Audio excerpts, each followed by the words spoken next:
Hello everyone, and welcome back to our channel. Today, we are unpacking a major political twist that could send tremors through the South African political landscape ahead of the 2024 elections. It's about two familiar names, Ace Magashule and Jacob Zuma, and their newly announced alliance that's already causing a stir across the country. For months, Ace Magashule had seemingly vanished from the public eye.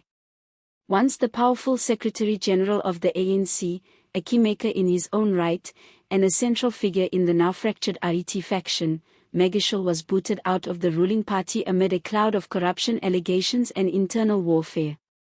Many assumed his political career was over. He stayed off social media, avoided the cameras, and gave his critics space to declare him irrelevant. But politics in South Africa is never that simple. And as the old saying goes, never count a wounded lion out.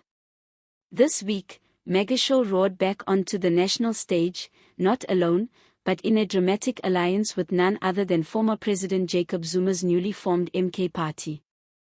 This was no rumor. The announcement came with confirmation that Magashule's party, the African Congress for Transformation, or ACT, would enter into a formal pact with the MK Party. A press briefing to explain the full nature of this deal was held in Pietermaritzburg, KwaZulu-Natal, Zuma's home turf. This is a significant moment. Because for the first time, we are seeing the real possibility of a united front made up of ANC dissidents, RET loyalists, and political outcasts attempting to return to the center of power. This isn't just a symbolic partnership. It's a signal that the 2024 elections may be one of the most unpredictable and fragmented in our democratic history. Let's break it down. Jacob Zuma's MK Party has gained strong traction in KwaZulu-Natal, particularly among communities who feel betrayed by the current ANC leadership.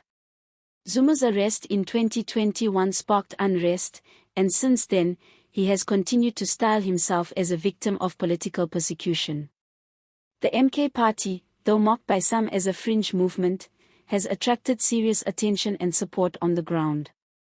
What the MK lacked, however, was credible reach beyond KZN. Critics labeled it tribalistic, regional, and too reliant on one man's cult of personality. But by bringing in Ace Magashule, that image may begin to shift. Magashule brings two critical elements to the table: first, his deep roots in the Free State and national RET networks, and second, his strategic understanding of ANC structures and electioneering. Let's not forget, this man sat at the nerve center of ANC power, managing branches and internal dynamics for years. He understands how to mobilize, how to build alliances, and where the ANC is vulnerable. By merging ACT with MK, Magashule is giving Zuma a platform to reach beyond KZN, and Zuma is offering Magashule political relevance at a time when he had been largely forgotten. And how is the ANC responding?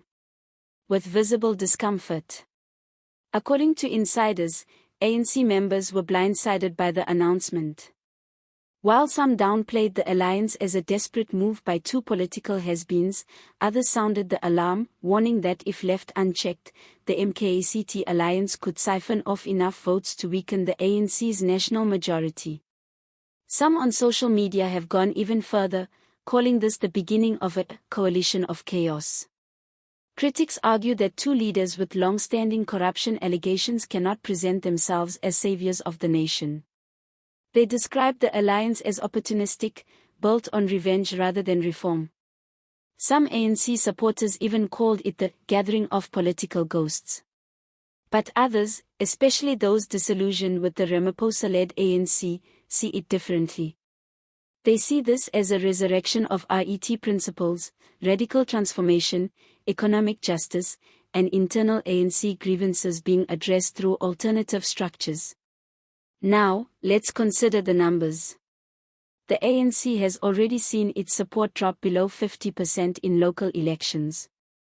If MK-ACT can pull just 5 to 10% nationally, especially in key provinces like KZN, Free State, Northwest, and parts of Gauteng, they could force the ANC into coalition negotiations after the election. In a fragmented parliament, every percentage point counts. There's also a psychological factor. For many South Africans, Zuma and Magashule represent a bygone era, corrupt, chaotic, but also decisive and pro-poor in their rhetoric. Their return, for some voters, feels like a chance to disrupt the status quo. For others, it's a nightmare, a return to the dark days of state capture. This raises a critical question: is this alliance about building a viable political alternative, or is it simply about vengeance against the ANC leadership that cast them out? Let's not forget, both men have access to grind. Zuma was forced out of the presidency and later jailed for contempt. Magashule was suspended and expelled from the ANC. Their joint campaign could be less about policy and more about payback, a protest movement clothed in political robes. But politics is also about emotion. Many South Africans feel betrayed, abandoned by politicians who promise change but deliver only austerity. For these voters, the MKACT alliance may feel like the only party willing to shake things up, even if the people behind it are deeply flawed. So what happens next? Well, the full details of the MKACT pact will be made public soon. But the real test will be on the ground. Can they build branch structures? Can they register candidates in every province? Can they articulate a clear, alternative vision beyond their grievances with the ANC? Most importantly, can they convince South Africans to give them a second chance? We are entering a new phase of South African politics. The dominance of the ANC is no longer guaranteed. The rise of independents, small parties, coalitions, and now former heavyweights returning under new banners is reshaping everything. So now we ask you, is this alliance the rebirth of the RET agenda or just a last gasp of political survival? Will this new coalition fracture the ANC even further, or will it backfire and reunite the ruling party against the common threat? Let us know your thoughts in the comments below. And if you enjoyed this video and want more deep dives into South African politics, make sure you like, subscribe, and hit the notification bell. Your support helps us bring you the political stories that matter most. Until then, stay informed, stay aware, and stay engaged. See you next time.